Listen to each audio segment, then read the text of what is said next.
All right, well, I want to welcome our friends at Fresh Start Mall Campus. Can we do that together right now? I'm going to now introduce people that may not need an introduction for several of you. We have with us John and Tamra Irway, who are here from Ghana, Africa. John and Tamra are son and daughter-in-law of Mark and Ann Irway, and we're excited to have them report to us about their ministry in Africa. John and Tammy, we'll turn it over to you. Wezo. Welcome. Mi jojinambe mile afisia. We're very happy to be here. Michova Ghana. We come from Ghana. Elebene medibe magblo nawo. Because we want to tell you. Be maufe dowo sogbo li Ghana. Because there is so much of God's work to do in Ghana. Fifia maglo inglesikbe. And now I'm going to speak English. Elebene evegbe sesento. Because Eve is very difficult. If you go to the next slide. Thank you so much for having us come just for a few minutes this evening here. We want to share with you what God has been doing with us in our ministry in Ghana, West Africa, over the last 15, 16 months or so. And the first task that we had while we were in Ghana, since we arrived on August of 2013, was to learn the Ewe language. That's the tribal language of the people group that we're going to be working with, and we began to make friends with. And so for those first 3 months, we did nothing but listen to our language teacher. The next slide, please. Listen to how the language sounds and what was done in that time, and trying to learn how to do that. If you go to the next slide, please. Part of the language study was not just learning the words, but also the culture. One of the culture things that we learned while we were there, our teacher, Mr. Chukpo, said, well, why aren't you picking the mangoes in your front yard? And as you can see in the picture, there were mangoes in the trees. But I didn't know how to pick them. So part of learning the culture and the language was he taught us. And then he proceeded to kick John out because he wasn't catching them properly.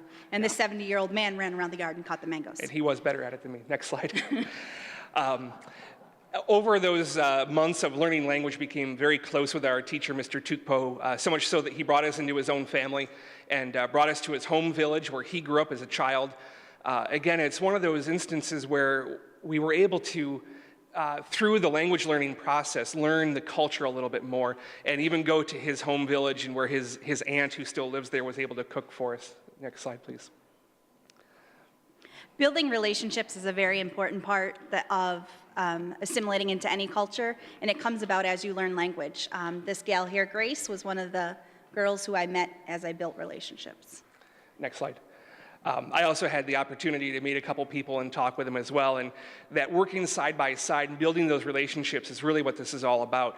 Our team mission in Ghana is to multiply healthy churches. We exist as a group of missionaries there to see the Church of Christ grow in Ghana. And so much of that is based on building those relationships, having those connections with people. Next slide.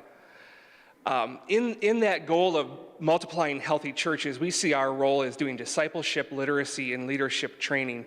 And you can go to the next slide and just click through those slowly as you go. That discipleship comes with building relationships, like this instance where I got to do some labor with a friend of mine named Kossi and build that relationship, and that opened doors for us to talk about daily life things and bring in how God works in those situations. As I was learning the language, I would walk down to the local cafe and try to sound out words in Ewe in my book, and I established a relationship with this girl who was amazed that I could read Ewe because she couldn't, even though it was her own language. So literacy is very important to help women and girls read the Bible in their own language. And then as we begin to develop those relationships and they become deeper and they begin to know God in a deeper way, we bring them into a leadership training type arena where we can do things like teach how to study the Bible. We have conferences on marriage and family, and trying to give them tools to empower them and to develop them to be leaders in their own church. Because we want to come alongside the Ghanaians and see them do the work in their own church. As much as we would love to be there and do all of it ourselves, it's much more effective for us to train and equip them to do the work themselves. You can go to the next slide. So again, Discipleship, literacy, and leadership training, that's our heart for multiplying healthy churches in Ghana. We're excited to be here and share this with you just a little bit tonight. You can go to the next slide. We'd encourage you to talk with us. Check us out on Facebook if you want. We have a table in the back if you want to sign up for our newsletter. We'd love to get that out to you as well. And thank you, Pastor Bill, for letting us come and share our heart for just a few minutes. Thank you.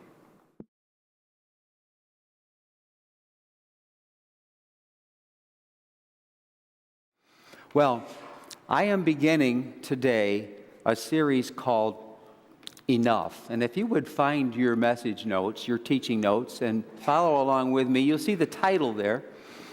And on my title, on my paper, I have circled 4 words. The title is Enough, Discovering Joy Through Simplicity and Generosity. I'd like to ask you if you would please circle enough, joy, simplicity, and generosity. Those are the aspects of what we're looking at during this series of teachings. Because we have the reality that what is sometimes portrayed as the American dream, the great American dream, can become a nightmare when we lose sight of some very important scriptural understandings of our possessions, of our stewardship. Dreams can become nightmares when we get distracted by stuff instead of enough. Stuff instead of enough. John D. Rockefeller, famous, very wealthy millionaire, maybe a billionaire before billionaires were not very common, that is associated with oil and Standard Oil. One time, after he had made millions and millions of dollars, was asked, "Well, Mr. Rockefeller, how much money is enough?" And he said, "A little bit more." We have that attitude. A week ago, this weekend, Linda and I were in Virginia, and we were staying in Williamsburg, Virginia, and we went back specifically Sunday morning to worship at the Bruton Parish. It's an Episcopal parish that this year is celebrating the 300th year of that building. Can you imagine? And we were told actually where George Washington and Thomas Jefferson would have sat. Back then, they sat in the pews according to their rank of importance in society, and they were both members of the Virginia House of Burgesses, so their designated seats were in a certain place. Well, Linda and I were so presumptuous to sit in George's seat, and just to say we did it, I guess.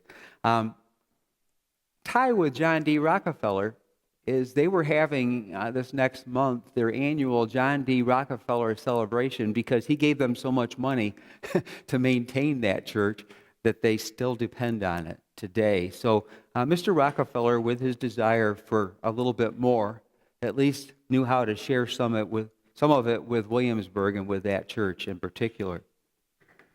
The Bible, surprisingly, somebody counted this, refers to money and riches and giving over 2,500 times. The Bible refers to prayer right around 500 times. 5 times more reference to our stuff and our things than to prayer. Why is that?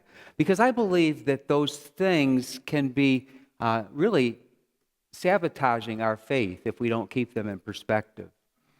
1 Timothy 6:10b is in your notes there. I'm going to go back and read 10a, actually. It says, "For the love of money is at the root of all kinds of evil." Now read the next part with me. "Some people, eager for money, have wandered from the faith and pierced themselves with many griefs." 1 Timothy 6:10. Sometimes we say that money is the root of all evil. That's not true. What does it say? The love of money is the root of all evil. When the United States was about 50 years old or so, there was a Frenchman, an author, a philosopher named Alexis de Tocqueville. And he came and studied America in its early years. He wrote several volumes called Democracy in America. And it's interesting that he said this back in the 1820s, as I recall. One of his famous statements is, "America is great because she is good. If America ceases to be good, America will cease to be great."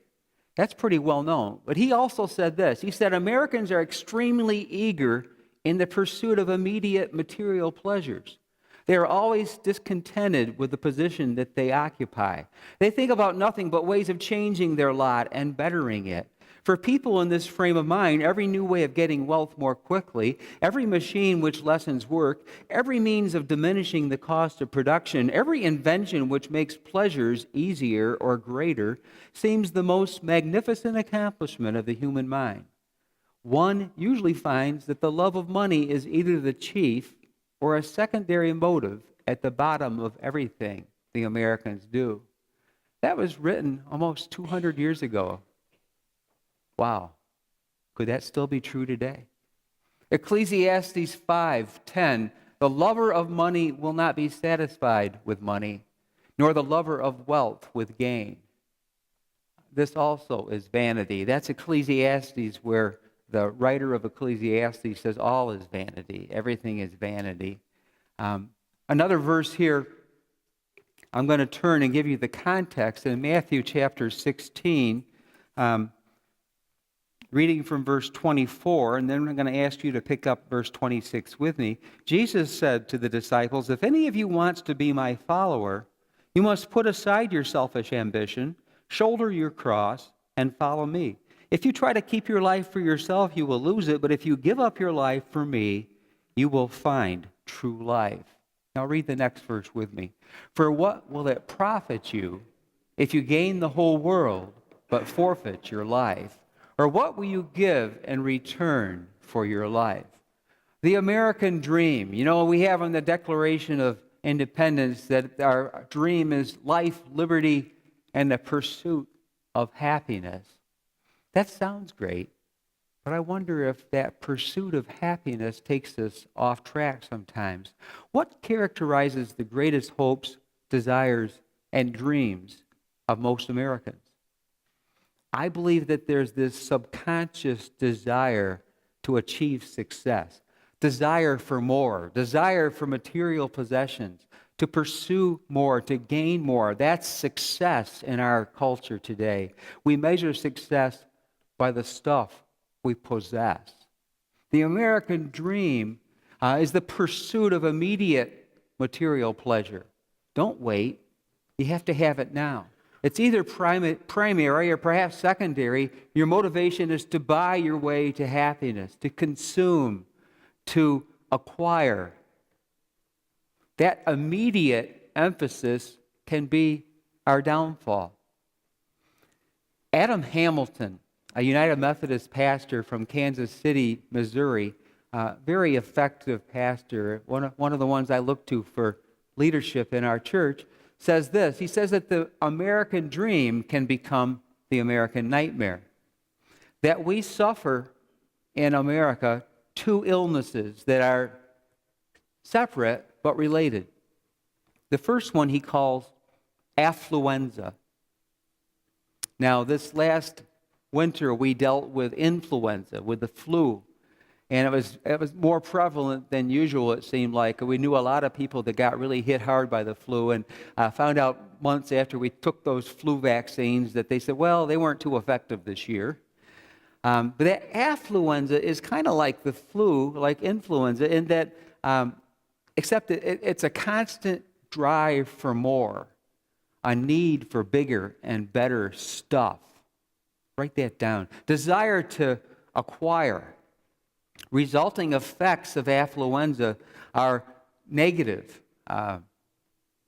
People like John and Tamra, or Mike and Glenda, who we support in third world countries, come back to this world, this culture, and they say they can't believe how much consumer materialism there is. I remember Mike and Glenda taking the bus from New York City to Elmira a couple of Decembers ago, saying they couldn't believe how many of those self-storage units they saw. You know, they just creep up everywhere, don't they?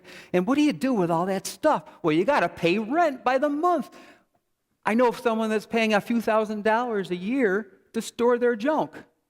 Maybe they go visit it once a year, you know? Why do we do that? Why are we so consumed with affluenza? Well, it's related to another sickness called credititis.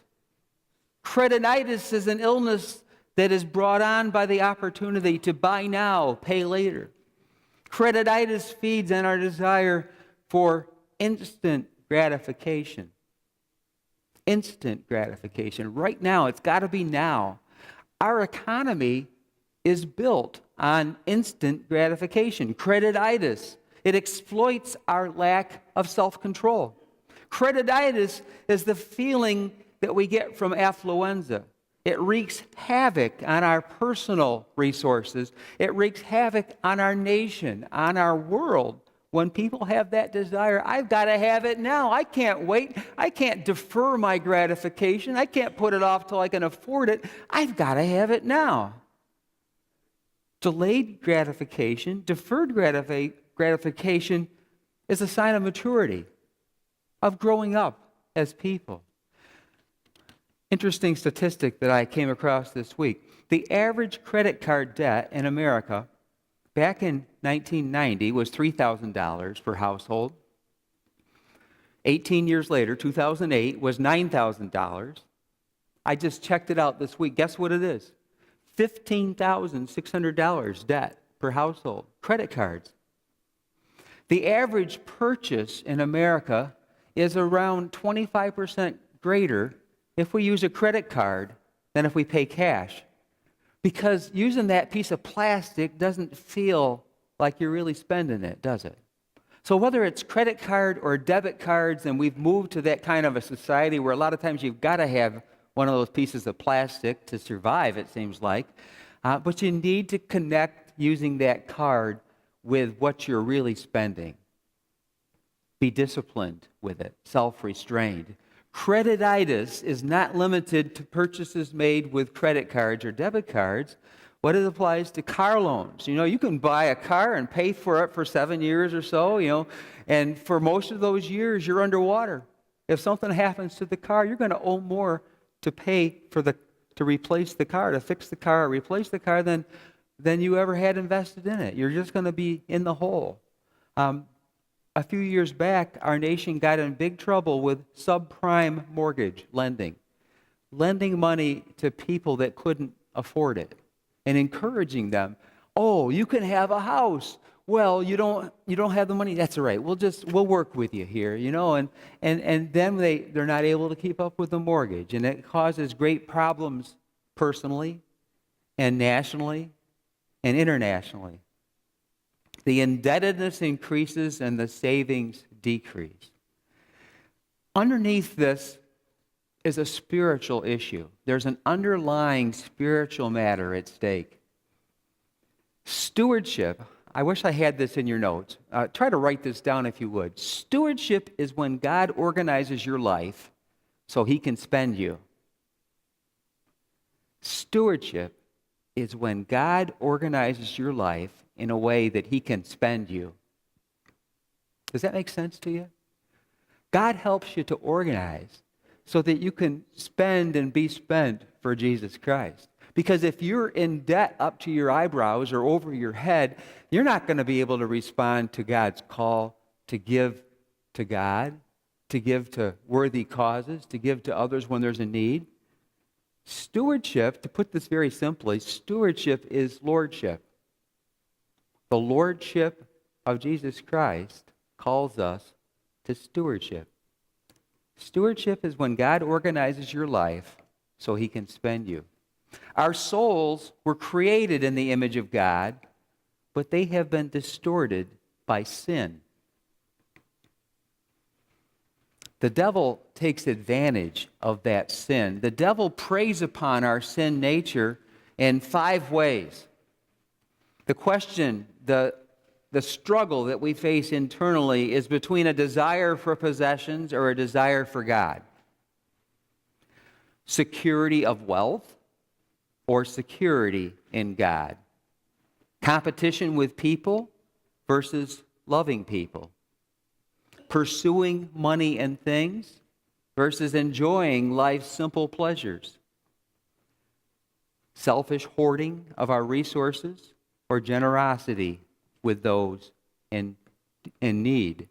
the devil preys upon our sin nature and takes us off task and misshapes our plan that God has for our life. Our memory verse this week, John 10:10. Read it with me, please. Jesus said, "The thief comes only to steal and kill and destroy. I came that they may have life and have it abundantly." John 10:10. Financial stewardship is a matter of spiritual warfare. It's warfare between the thief who would steal and kill and destroy and Jesus who would give you life and life abundant. Now, is that abundant life to mean that you're going to live like John Rockefeller? Probably not.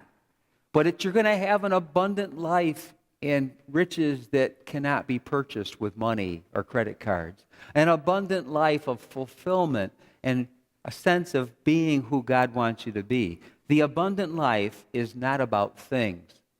I asked if we could listen to the song during communion today by Scott Wesley Brown, and it appeared, first of all, in a poem before he sang it in a song. It's this: things on the mantle, things on every shelf, things that others gave me, things I gave myself. Things I've stored in boxes that don't mean much anymore, old magazines and memories behind the attic door, things on hooks and hangers, things on ropes and rings, things I have that blind me to the pettiness of things. I love this last part. For discarded in the junkyard and rusting in the rain are the things that took the finest years of a lifetime to obtain. And whistling through the tombstones, the hollow breezes ring, a song of dreams surrendered to the tyranny of things. Are we going to surrender to the tyranny of things or the lordship of Jesus Christ? Mark 8:36, again, what do you benefit if you gain the whole world but lose your soul? The worship band sang today, "Change my heart, oh God." We need our hearts changed. We need a heart change. Change my heart, oh God, may I be like you. Change my heart, oh God, make it ever true. Change my heart, oh God, may I be like you. Or the other song that the worship band sang, "In my heart, in my soul, I give you control. Consume me from the inside out. Let justice and praise become my embrace, to love you from the inside out." We need God to change us from the inside out. So with God's help, we can change. First of all, we can simplify our lives and silence those voices constantly telling us that we need more. Second, we can live counterculturally by living below instead of above our means. It's like swimming against the current to do that. You're swimming against everything that you're going to see on TV or in the advertising on the internet or wherever you're seeing or hearing commercials. It's all credititis and affluenza. You know, I was reminded of the struggle as we face this struggle, swimming against upstream. I was reminded of something that I learned first from Chuck Swindoll, very well-known Bible teacher on the radio. And it's called Codfish and Catfish. He writes this: a number of years back, the codfish industry in the northeast coast of the U.S. had a problem. The fresher the fish, the better.